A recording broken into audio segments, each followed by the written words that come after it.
got where I normally go, well, I would, but I'm reading it right now.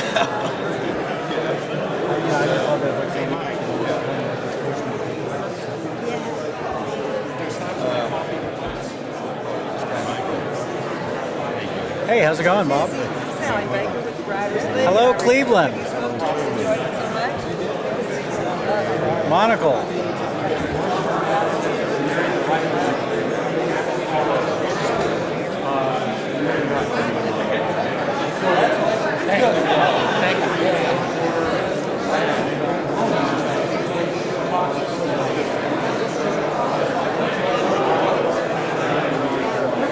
This crowd, and I thank him for both patiently and impatiently answering their questions. They need both. I'd like to thank Marcia Kinsey, Dean of the School of Humanities, for her enthusiastic support, and my colleague Cynthia Hoff. I want to add my thanks to Austin Writers League and to Laurie Drummond and St. Edwards. We appreciate this. Our guest is, as you all know, James Ellroy, who was named GQ's Man of the Year for 1998.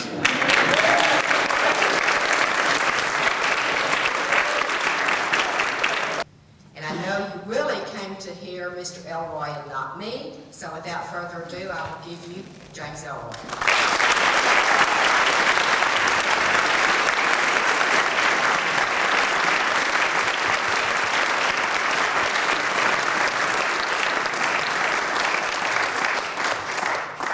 Good evening, peepers, prowlers, pederasts, pedants, panty sniffers, punks, and pimps. I'm James Ellroy, the death dog with the hog log, the foul owl with the death growl, the slick trick with the donkey dick, and the white knight of the far right. I am the author of Brown's Requiem, Clandestine, Blood on the Moon, Suicide Hill, Because the Night, Killer on the Road, The Black Dahlia, The Big Knower, LA Confidential, White Jazz, Hollywood Nocturnes, American Tabloid, My Dark Places, and now Crime Wave. These books are masterpieces. They are my masterpieces to date. They precede all my future masterpieces. These books are written in seminal fluid, blood, and panther pus. These books will leave you reamed, steamed, and dry cleaned, tied, dyed, swept to the side, screwed, glued, tattooed, and ba-fangooed. These books cure AIDS, most forms of cancer, the common cold, and the creeping crud.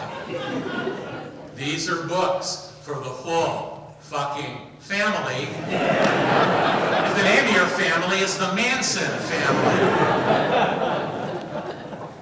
If each and every one of you buy 1,000 copies of this book tonight, you will be able to have unlimited sex with each and every person on this earth that you desire every night for the rest of your lives. If each and every one of you buy 2,000 copies of this book tonight, you will be able to have unlimited sex with each and every person on this earth that you desire every night for the rest of your lives, and still get into heaven as the result of a special dispensation signed by me, the Reverend Ellroy. If each and every one of you buy 3,000 copies of this book tonight, you get all that sex, you get into heaven. And for the first time in its tortured history, Austin, Texas will rule the world. Yeah!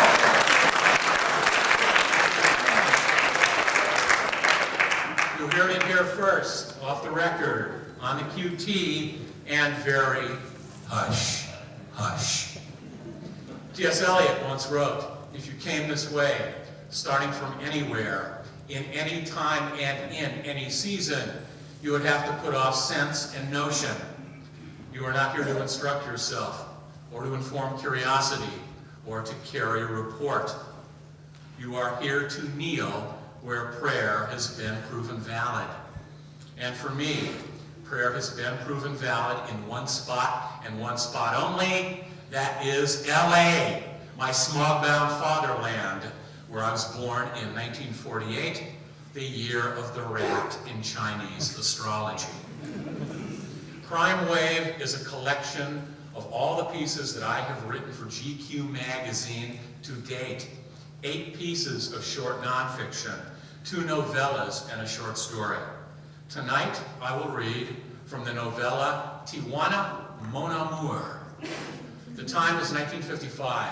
The narrator is the editor-in-chief and head writer for Hush Hush magazine, a Renaissance sleazebag named Danny Getchell.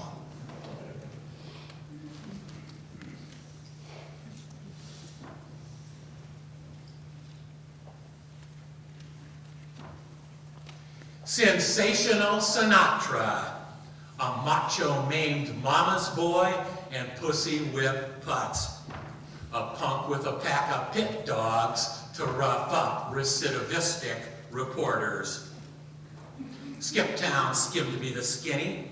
Frank Flip Flash Flood $5 grand to flip that song and hitch it up the hit parade. Impishly implied, Linda Lansing lanced Frank's libido and pulled him around by the pud. Payola payoffs and poontang. Perennial poop for Hush Hush. Sinatra sent me a nice note. Danny, how could you? The Pacific Dining Car parking lot, 10 a.m. Thursday. You know it will go worse if I have to send the boys out to find you. The boys? Freelance freaks out of Frisco. Greaseballs who grovel and suck up to Sinatra. Disciplined dispensers hot to hurl some hurt and rack up ringside seats for Frank's next stand at the Statler. Frank hates Hush Hush. Hush Hush hates him. I published a piece on his private doc and his prick enlargement procedure. His pit dogs pounced on my Packard and blew it up on publication day. 10 a.m. Thursday. I deconstructed my dilemma. I contemplated compliance and concocted countermeasures. I strategized. I stripped the strait I was in down to strict essentials. I decided to frame Frank in the name of free speech. 8:30 a.m. Thursday, 12/21/55. I bought by Ben Hong's herb hut in Chinatown. I bought a bushel of belladonna bulbs and a mound of man-eating mahuang. Hush Hush pushes panaceas and hopped up elf highballs to hipsters and high school kids. We pitched potency pills and cancer cures on our back pages and shipped the shit out of a shack behind the Shangri Lodge Motel. It's legal, and lethal in the long run. A loyal league of losers laughs it up. Belmont High hopheads buy our bitter burdock buds in bulk and bop off to Cloud 9 in class. I needed to nail a big bag of boo. Ben Hong heard me out. He said Bob Mitchum was moving Mary Jane to move out of debt with the mob. I buzzed Bob and blitzed him with a bit of blackmail bait. That bleach blonde who blew you in the Hialeah bleachers was really a high-line drag queen. Bob stuttered, sputtered, and spat out, "What do you want?" I said, "Drop some stuff on me." Bob kowtowed and consented. I popped out to his pad in Pacific Palisades and glommed a glassine-wrapped glob of righteously resinous reefer. I stoked up a stick in my Studebaker and stood on the gas. I mainlined my way downtown. I flew like a flipped-out flamingo. I flapped my wings and wafted back to earth on West 6th Street. I popped by the Pacific dining car parking lot. I slipped by in slow motion. I slid my eyes into slits. I reconnoitered, reefer wrapped and wrapped in a marijuana mushroom cloud. I saw sensational Sinatra sipping a mid-morning martini. He was lounging by a lilac Lincoln. Two lethal-looking lapdogs were perched on a Pontiac coupe. They laughed and lapped up every line Sinatra launched their way. They were maladroit mastiffs on a mission to maul for their master. Their snouts were snagged and snared cloyingly close to his ass. The parking lot was packed. The Pontiac was pinned between a Buick and a Boss Bonneville. I could undulate in and out unseen. I bit down the block. I stashed my Studebaker off the street and bebopped back on foot. Sinatra had his goons in stammering stitches. Stale stuff, the story of Kung San Chin, the Chinese cocksucker. They didn't see me. I dipped down and duck-walked into the lot. I popped up to the Pontiac and whipped my bag of poo in a wind wing. I whizzed out of the lot. I winged down the street and wiggled into a phone booth. I dipped a dime in the slot and slid a call to Sergeant John O'Grady. O'Grady, grandstanding and greedy. A gratuitous need to grab grasshoppers and hurl himself into the headlines. He popped Art Pepper for pot and bagged Bob Mitchum on a boo bounce back in '48. He hauled in head of hoppers, Hophead Son, just last week. He picked up narcotics, O'Grady. I said, Getchell, bearing gifts. I'm listening. You got 3 seconds to catch my attention. I said, the Pacific dining car parking lot. Frank Sinatra's goons and an ounce of shit on the floorboard of a green Pontiac. When? Now. Is Sinatra there? Hey, you can't miss him. He's the skinny guy with the voice. I looked back to the lot and breezed up brazen. Sinatra saw me. The lapdogs licked their lips. I saw a big guy in the back seat of the lilac Lincoln. Sinatra slid on slick black sap gloves. They were wickedly weighted with dollops of double-aught buck. They packed a well-known wallop. The lapdogs leered at me. A mean-looking Mexican busboy sidled out a side door. He balanced a monster martini on a monogram tray. The lapdogs laughed at me. The Mex marched up and made mealy-mouthed, "Si, senor" sounds. Sinatra popped his patent leather fingers. The Mex made a suck-ass down and sunk down submissive. Sinatra snapped his fingers and snared the martini. He said, "You're prompt." He looked at his lapdogs.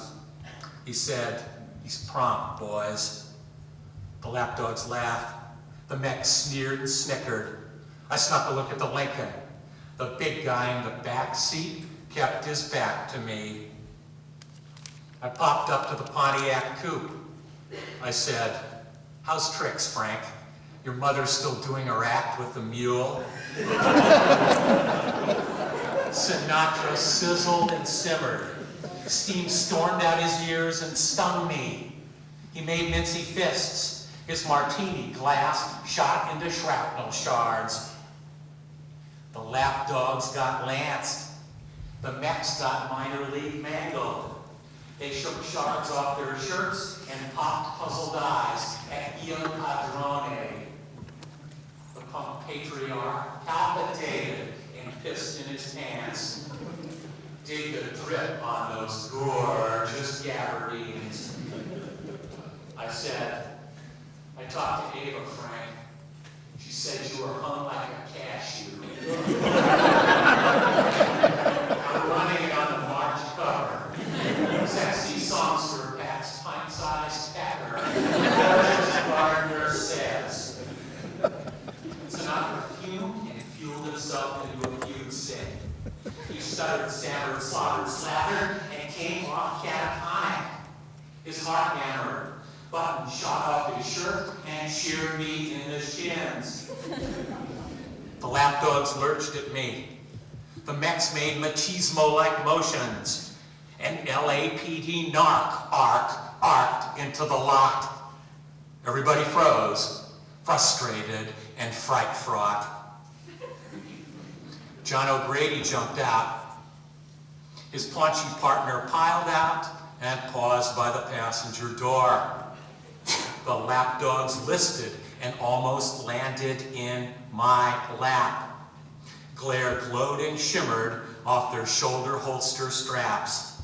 Badges, a shiny sheriff's shield, and a BHPD button. O'Grady said, LAPD. Nobody move. Nobody say a fucking word. I looked at the lilac Lincoln. I made the big boy in the back. Sergeant Bob Duhamel, BHPD. What? A payola prober propped up in a prime suspect sled?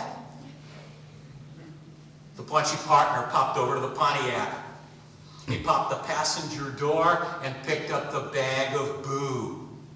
O'Grady said, "Who's this belong to?" Sinatra went knock-kneed and passed another passel of piss. The mechs moaned mumbo-jumbo and muttered, "Mierda, mierda." The lapdogs whipped their coats wide. Sun shafts shot off their shields. O'Grady ogled them. His eye shot shield to shield. He said, "Tell me what we've got here and make it convincing. And tell me why Frank Sinatra just wet his pants." The lapdogs lowered their eyes. I felt their brainwaves broiling. They brought their eyes up, bright and brutally bristling. They slung them slow at the mechs. Lapdog number 1 said, yeah, we're working an interagency gig, and Mr. Sinatra's gotten some death threats because of that payola thing, and we're bodyguarding him. Lapdog number 2 said, yeah, and Pancho there tried to sell Mr. Sinatra some weed, but Mr. Sinatra said no, so yeah, Pancho planted the shit in his car because he thought it was Mr. Sinatra's car. Pancho popped puddles of sweat. He stood there stunned and stamped himself with the Stations of the Cross. He dribbled and drizzled sweat. He dropped his tray. It popped to the pavement, pulse poundingly loud. Instantaneous instinct, 4 cops reached for their revolvers and ripped off short-range shots. They pincushioned Pancho and poured through him. They powder burned him and poleaxed him and parted his pompadour down to his palate. Bullets bounced off his bones and belt buckle and shot back at the shooters. Ricochets ripped the paunchy partner and notched his nose off his